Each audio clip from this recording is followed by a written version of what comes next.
Meus queridos, vamos lá. Vídeo um pouquinho diferente hoje aqui, sem nenhum roteiro. Mas eu voltei ontem do evento que a gente fez do Nutri no Front lá em Balneário.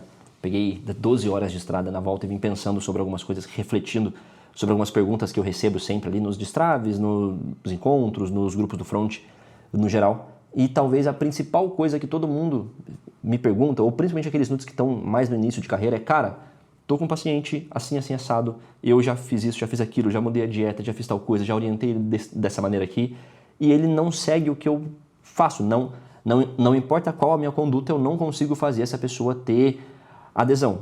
E aí, essa dúvida, essa pergunta, ela sempre finaliza assim: e aí, o que eu faço com ele? Como que eu melhoro isso? Como que eu mudo? O que eu mudo na minha conduta para que essa pessoa passe a ter adesão e passe a ter resultado? E a resposta que eu dou, talvez de maneira mais educada, né, nesses outros meios ali, é que, cara, você não faz nada. Muitas vezes você não faz nada, tá? Por quê?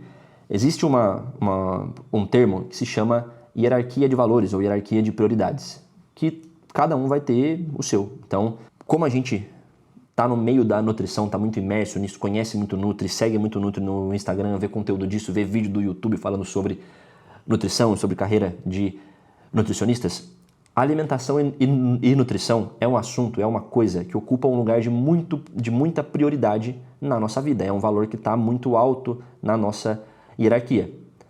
E a gente vai sempre, dependendo da nossa história de vida, dos nossos objetivos, das nossas prioridades, a gente vai mexendo nessa hierarquia. E nunca dá para ter duas coisas que estão na mesma hierarquia, porque as coisas vão começar a entrar em conflito. Então, por exemplo, imagina que um valor que você tem em primeiro lugar é a qualidade do seu trabalho, é entregar muito bem o trabalho que as pessoas te contratam para fazer. E aí você coloca no mesmo primeiro lugar, junto com a qualidade do teu trabalho, o tempo de qualidade que você tem todo dia com a tua esposa. Vai chegar um momento, vai ter um dia onde você vai estar se aproximando das 9 horas da noite ali, você não vai ter terminado o seu trabalho, você tem que entregar, você tem um prazo para cumprir, e você deveria já parar porque agora está na hora de assistir uma série com a tua esposa ali. Quando isso acontece, essas duas prioridades elas vão entrar em conflito, você vai ter que tomar uma decisão. Se você largar o que você está fazendo e deixar um trabalho incompleto, você vai estar priorizando o seu tempo de qualidade ali e vai deixar em segundo plano a qualidade do teu trabalho. E se você continuar trabalhando, você vai fazer o contrário. A qualidade do teu trabalho vai ficar em primeiro plano e o teu tempo livre vai ficar em segundo plano. Então é impossível que duas coisas estejam na mesma categoria, na mesma posição ali na tua hierarquia de valores, na tua hierarquia de prioridades, tá? Então sempre eu vou ter que ter uma lista ali onde cada coisa tem o seu próprio lugar. Pra gente como Nutri, é muito comum que a alimentação esteja num dos primeiros lugares. E aí quando isso entra em conflito, a minha alimentação ou a minha vida social, por exemplo, pra gente é muito comum falar: cara, eu não vou sair, quinta, sexta, sábado e domingo, porque, vai acabar com o meu shape, vai acabar com a minha performance, vai piorar muito a minha alimentação, vai piorar a minha saúde, por exemplo. Então quando a gente se depara com esse tipo de conflito, é muito fácil, é muito comum que a gente priorize a alimentação. Para a maioria das pessoas, a alimentação não está em primeiro lugar e nem é um dos primeiros, ela está bem lá embaixo. E aí, essa pessoa, quando ela se deparar com o mesmo dilema, cara, será que eu saio quinta, sexta, sábado e domingo ou será que eu mantenho a minha alimentação? Para ela é muito fácil fazer essa primeira coisa aqui, priorizar, né, a vida social que está mais alto na hierarquia. E a gente não pode fazer muita coisa para mudar isso rápido. Então a gente não consegue pegar um paciente que tem como 10ª prioridade a alimentação, nutrição, saúde, shape, qualquer coisa assim, e querer simplesmente que ele siga exatamente o que eu estou propondo ali naquele cardápio, naquela orientação, sendo que eu sei que várias vezes durante o dia ele vai se deparar com conflitos entre o lugar que a alimentação ocupa e outras coisas de lugares mais altos. Então, não tem muito o que você faça nesses casos. O que acontece? Qual que é a notícia boa? É normal que uma pessoa, conforme ela vai se engajando numa dieta, conforme ela vai se engajando num planejamento, começa a praticar exercício, que naturalmente a alimentação, nutrição, saúde vão subindo nessa lista de prioridades. Então você pega uma pessoa lá atrás que, cara, colocava a alimentação em último lugar de prioridade e ela começa a correr, começa a gostar do esporte, faz uma prova aqui, uma prova ali, e ela vai subindo isso até o ponto que ela pode falar: cara, não vou sair sexta e sábado porque eu quero render muito bem no meu treino de domingo ali, que eu vou fazer um longão, por exemplo.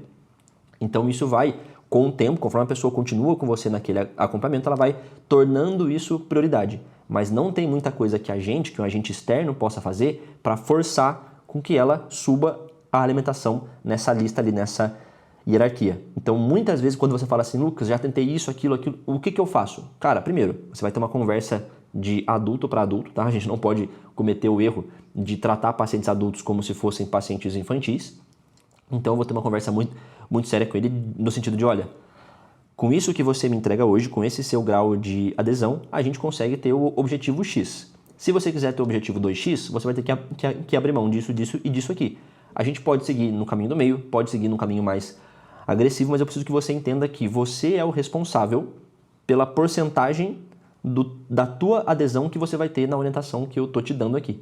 Então, é importante empurrar essa responsabilidade para ele que ele entenda que ele é uma pessoa ativa ali dentro daquele processo, e quanto mais ele seguir, mais resultado ele vai ter dentro do que você conseguiu planejar, mas muitas vezes é só continuar com essa pessoa mais tempo, implementando hábitos menores ali. Então, cara, eu sei que essa pessoa ela precisa abrir mão de 3 hábitos. Ela precisa parar de fumar, ela precisa dormir mais cedo e ela precisa comer menos salgadinho fofura. Muitas vezes eu posso perguntar para ela e ele pode me falar, cara, eu quero dormir mais cedo. Então, eu vou aceitar que ele vai continuar fumando e que ele vai continuar comendo salgadinho fofura por mais um tempo e a gente vai trabalhar nisso que ele está disposto agora. Mas é um trabalho mais lento, isso não depende de mudança de conduta sua. É simplesmente um paciente que chega para você com a alimentação e a nutrição lá embaixo na lista de prioridades, ele ou não vai atingir um resultado tão bom assim quanto outra pessoa, ou ele vai atingir, só que ele vai demorar mais tempo. E é só uma limitação daquele paciente, é uma característica daquele paciente e não necessariamente alguma coisa que depende da tua conduta. Cara, se eu tirar a maçã aqui e colocar um pão, será que muda? Não muda, porque não é o teu cardápio, a tua conduta que está errada ou que está faltando alguma coisa. É só o processo desse paciente que é um pouquinho mais trabalhoso para ele. Então esse é só um vídeo que tem o objetivo de vocês não se cobrarem tanto quando você tem alguns pacientes assim. E se lembra sempre que, cara, se esse paciente ele está tendo um progresso lento com a ajuda de um nutricionista, se ele tivesse sem o Nutri, ele ou não teria progresso nenhum, ou ele teria regresso, ou ele iria piorar. Então, mesmo que pareça que eu não estou conseguindo dar tanto resultado para esse paciente, a presença, a atuação do nutricionista ainda tem uma função muito importante ali para ele. Você ainda ajuda ele a tomar decisões melhores com certeza, tá? Então não se cobra tanto e não fica para cada paciente que não tiver resultado se perguntando o que da sua conduta poderia ser feito de maneira diferente, porque na maioria das vezes isso não é culpa tua.